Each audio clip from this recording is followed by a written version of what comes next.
നമസ്കാരം. ഇന്ത്യയുടെ ഭാവി നിശ്ചയിക്കുന്നത് മഹാരാഷ്ട്രയുടെ ഭരണം ആരിലാണോ അവർ ആയിരിക്കുമെന്നാണ് പൊതുവെ പറയപ്പെടുന്നത്.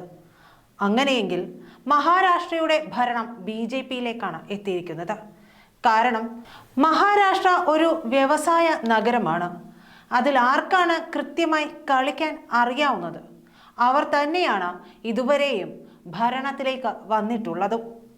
അതുകൊണ്ട് തന്നെ ഒരു മൂന്നാം മോദി സർക്കാരിനുള്ള സാധ്യത നമുക്ക് തള്ളിക്കളയാൻ സാധിക്കില്ല. ഉദ്ധവ് താക്കറെ മുഖ്യമന്ത്രി കസേരയ്ക്ക് വേണ്ടിയാണ് BJPയിൽ നിന്ന് പിളർന്നു പോകുന്നത്.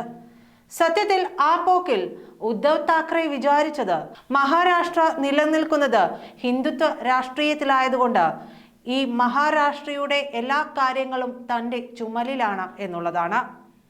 അതുകൊണ്ട് തന്നെ താനങ്ങ് കുറ്റിയും പറിച്ച് ഇന്ത്യ സഖ്യത്തിലേക്ക് പോയാൽ BJP മഹാരാഷ്ട്രയിൽ തകർന്നടിയുമെന്ന് കരുതി. BJPയെ തകർക്കാൻ കഴിഞ്ഞാൽ ഇന്ത്യ സഖ്യത്തിലും ഉദ്ധവിന് പദവി കിട്ടുമെന്ന് ധരിച്ചു. പക്ഷേ BJP അവിടെ നന്നായി പണിയെടുത്തു എന്ന് വേണം മനസ്സിലാക്കാൻ. അതിൻ്റെ ഫലം തന്നെയാണ് ഇപ്പോൾ ലഭിച്ചിരിക്കുന്ന വിജയമെന്ന് പറയാതെയും വയ്യ. എന്തായാലും ഉദ്ധവ് താക്കറേക്കാണെങ്കിൽ ഇപ്പോൾ പോയിടത്തും നിൽക്കക്കള്ളിയില്ലാത്ത അവസ്ഥ. ഈ വിജയം കണ്ട പ്രവർത്തകരും പൊതുജനവും പറയുന്നത് പിളരാത്ത ശിവസേന ആയിരുന്നെങ്കിൽ മഹാരാഷ്ട്രയിലെ ഇത്തവണത്തെ വിജയം ഇതിലും ഗംഭീരമായിരിക്കുമെന്നാണ്. ഉദ്ധവ് താക്കറെയുടെ പിതാവ് ബാൽ താക്കറെ യാതൊരു പദവിക്കും വേണ്ടിയല്ല പ്രവർത്തിച്ചിരുന്നത്. പക്ഷേ പാർട്ടി മകനിലേക്ക് എത്തിയപ്പോൾ അധികാരത്തിനു വേണ്ടി മാത്രമായി നിലകൊണ്ടു. ഇതോടെയാണ് പിളർപ്പുണ്ടാകുന്നത്. ബാൽ താക്കറെ പറയുന്നതായിരുന്നു മഹാരാഷ്ട്രയിലെ അവസാന വാക്ക്. അതുകൊണ്ട് തന്നെ ആ പിന്തുണ തനിക്കും കിട്ടുമെന്ന് ഉദ്ധവ് താക്കറെ കരുതി. പക്ഷേ ഉദ്ധവിൻ്റേത് ബാൽ താക്കറെയുടെ രാഷ്ട്രീയമല്ലെന്ന് ജനം തിരിച്ചറിഞ്ഞു. ഇതോടെയാണ് ഉദ്ധവിന് അടിപതറുന്നത്. എന്തായാലും BJPയിലേക്ക് വന്നാൽ മാത്രമേ തങ്ങൾക്ക് രക്ഷയുള്ളൂ എന്ന് ഉദ്ധവിന് മനസ്സിലായിട്ടുണ്ട്. ഉദ്ധവ് ഇപ്പോൾ BJPക്ക് പിന്നാലെ ആർക്കും മനസ്സിലാകാത്ത രീതിയിൽ എന്ന് കരുതി കൂടിയിട്ടുണ്ട്. BJP എന്തായാലും ക്ഷണിച്ചു വരുത്തില്ല. വേണമെങ്കിൽ കഥകിൽ വന്ന് മുട്ടി കഥക് തുറന്നാൽ മാത്രം സമസ്താപരാധം പറഞ്ഞ് കൂടേണ്ടി വരും. അല്ലെങ്കിൽ എങ്ങനെയാണ് ഹിന്ദുത്വ രാഷ്ട്രീയ അജണ്ട പറയുന്ന ഒരു പാർട്ടി ഇന്ത്യ സഖ്യത്തിന് ഒപ്പം നിലനിന്ന് പോകുക? എന്തായാലും വമ്പൻ സർപ്രൈസ് ആണ് ഇത്തവണ മഹാരാഷ്ട്ര ഒരുക്കി വച്ചിരിക്കുന്നത് എന്ന് പറയാതെ വയ്യ. BJPയുടെ ദേവേന്ദ്ര ഫഡ്നാവിസ് മുഖ്യമന്ത്രി കസേരയിലെത്തുമെന്ന അഭ്യൂഹങ്ങളെയൊക്കെ തള്ളി നിലവിൽ കാവൽ മുഖ്യമന്ത്രിയായി തുടരുന്ന ശിവസേനയുടെ ഷിൻഡെ മുഖ്യമന്ത്രിയാകുമോ അതോ പുതിയ ഒരാൾ എത്തുമോ? സത്യപ്രതിജ്ഞയ്ക്കുള്ള തീയതിയും സമയവുമെല്ലാം പുറത്തുവിട്ടിട്ടും ഇപ്പോൾ മുഖ്യമന്ത്രി ആരെന്ന സസ്പെൻസ് ഒളിപ്പിച്ചു വെച്ചിരിക്കുകയാണ് മഹായുതി. ഇവിടേക്കാണ് മുട്ടിവിളിച്ച് നിലവിളിച്ചുകൊണ്ട് ഉദ്ധവ് താക്കറെ എത്തുന്നത്. മഹാരാഷ്ട്രയിലെ നിയമസഭാ തിരഞ്ഞെടുപ്പിൽ 288 സീറ്റുകളിൽ 230 സീറ്റുകൾ നേടിയാണ് മഹായുതി സഖ്യം വിജയം കൊണ്ടത്.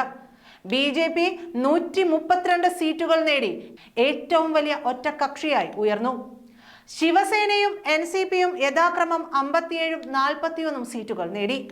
അടുത്ത മുഖ്യമന്ത്രി ശിവസേനയിൽ നിന്നോ അതോ BJP മുഖ്യമന്ത്രിയാകുമെന്ന ആകാംക്ഷ തുടരുകയായിരുന്നു. BJP ഏറ്റവും കൂടുതൽ സീറ്റുകൾ നേടിയതിനാൽ ഫഡ്നാവിസ് അധികാരം ഏറ്റെടുക്കാനാണ് ആദ്യം മുതലേ സാധ്യത കൽപ്പിക്കപ്പെട്ടത്. ഇതിനിടയിലാണ് പ്രധാനമന്ത്രി നരേന്ദ്രമോദിയും BJP നേതൃത്വവും എന്ത് തീരുമാനമെടുത്താലും അംഗീകരിക്കുമെന്ന് ഏക്നാഥ് ഷിൻഡെ ഈ ആഴ്ച ആദ്യം പ്രഖ്യാപിച്ചത്. ഇത് പാർട്ടിക്ക് ഉപമുഖ്യമന്ത്രി ദേവേന്ദ്ര ഫഡ്നാവിസിനെ ഉന്നത സ്ഥാനത്തേക്ക് തിരഞ്ഞെടുക്കാനും വഴിയൊരുക്കി. ഇതുവരെ പേരൊന്നും പ്രഖ്യാപിച്ചിട്ടില്ലെങ്കിലും സമീപകാല സംഭവ വികാസങ്ങൾ സൂചന നൽകിയത് ഫഡ്നാവിസ് തന്നെ മുഖ്യമന്ത്രിയാകുമെന്നാണ്. ഇതിനിടയിൽ മുഖ്യമന്ത്രി BJPയിൽ നിന്നായിരിക്കുമെന്ന് NCP അജിത് പവാറും വ്യക്തമാക്കിയിരുന്നു. മഹാരാഷ്ട്ര മുഖ്യമന്ത്രിയുമായി ബന്ധപ്പെട്ട അവസാനവട്ട ചർച്ചകൾക്ക് മഹായുതി സഖ്യത്തിന്റെ മുൻനിര നേതാക്കളായ BJPയുടെ ദേവേന്ദ്ര ഫഡ്നാവിസ്, ശിവസേനയുടെ ഏക്നാഥ് ഷിൻഡെ, NCPയുടെ അജിത് പവാർ എന്നിവർ ഡൽഹിയിൽ കേന്ദ്ര ആഭ്യന്തരമന്ത്രി അമിത്ഷായുമായി കൂടിക്കാഴ്ചയും നടത്തിയിരുന്നു. പിന്നീടാണ് പുതിയ സംഭവ വികാസങ്ങൾ ആരംഭിച്ചത്.